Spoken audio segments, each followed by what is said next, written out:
સમગ્ર વલસાડ જિલ્લામાં ગઈકાલ સુધીમાં 385 જેટલા લોકોને રાઉન્ડ અપ કરીને ડિટેન કરીને એમની સઘન પૂછપરછ કરવામાં આવી હતી। આજે પણ ડુંગરા પોલીસ વિસ્તારમાં હાલ કોમ્બિંગ ચાલી રહ્યું છે। આજના દિવસમાં પણ 300થી વધુ લોકોને અલગ અલગ ફેક્ટરીમાં કામ કરતા, અલગ અલગ જગ્યાએ મજૂરી કામ કરતા એવા તમામ શંકાસ્પદ ઇસમો લાવીને એનો ડેટાબેઝ તૈયાર કરવામાં આવી રહ્યો છે।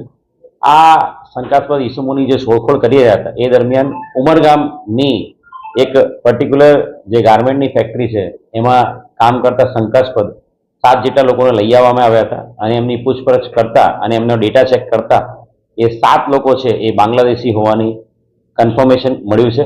ટોટલ 7 લોકોને મેળવી લેવામાં આવ્યા છે, 6 પુરુષ અને 1 મહિલા। એ લોકો વલસાડ જિલ્લાના ઉમરગામ વિસ્તારમાં જે ગાર્મેન્ટ ફેક્ટરી છે એમાં મજૂરી કામ કરવા માટે આવેલા હતા, અલગ અલગ સમયે આવેલા છે।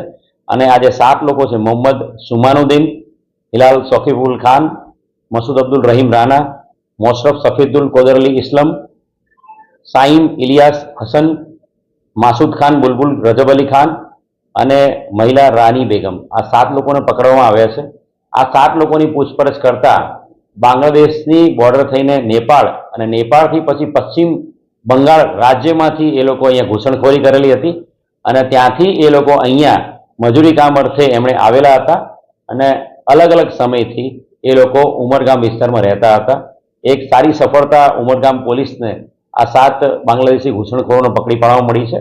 આગળ આ તમામે તમામ જે બાંગ્લાદેશી નાગરિકો છે એનું જોઈન્ટ ઇન્ટ્રોગેશન કરવામાં આવશે સ્ટેટ હાઈવે સેન્ટ્રલ હાઈવે દ્વારા અને ત્યારબાદ એમની ફોર્મલ જે ડિપોર્ટેશનની છે એ કાર્યવાહી હાથ ધરવામાં આવનાર છે।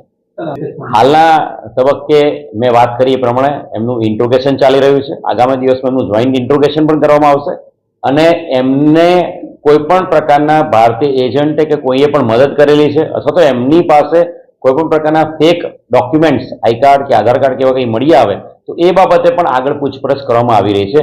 હાલ એમની જે પ્રાથમિક પૂછપરછ છે એ એમના મોબાઈલમાંથી મળેલા જે ડોક્યુમેન્ટ છે એના આધારે એમની બાંગ્લાદેશી હોવાની પુખ્ત હકીકત મળી આવે છે। એમના તમામ જે લોકો છે એ લોકોના જોઈન્ટ ઇન્ટ્રોગેશન કર્યા બાદ એમની ફોર્મલ ડિપોર્ટની કામગીરી હાથ ધરવામાં આવશે અને સમગ્ર રાજ્યમાં આ રીતે મળી આવેલા તમામ બાંગ્લાદેશી નાગરિકોને ડિપોર્ટ આગામી સમયમાં કરવામાં આવશે।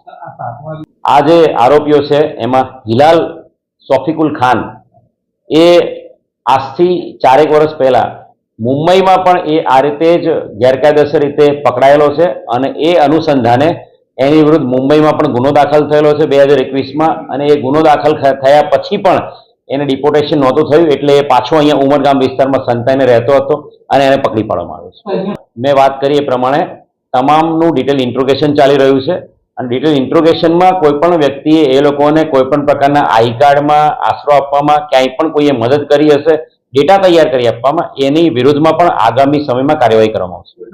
જે સરકારશ્રીનો નિયમ છે એ પ્રમાણે જીઆઈસીમાં જ રાખવા એવી કોઈ પણ જરૂરિયાત નથી।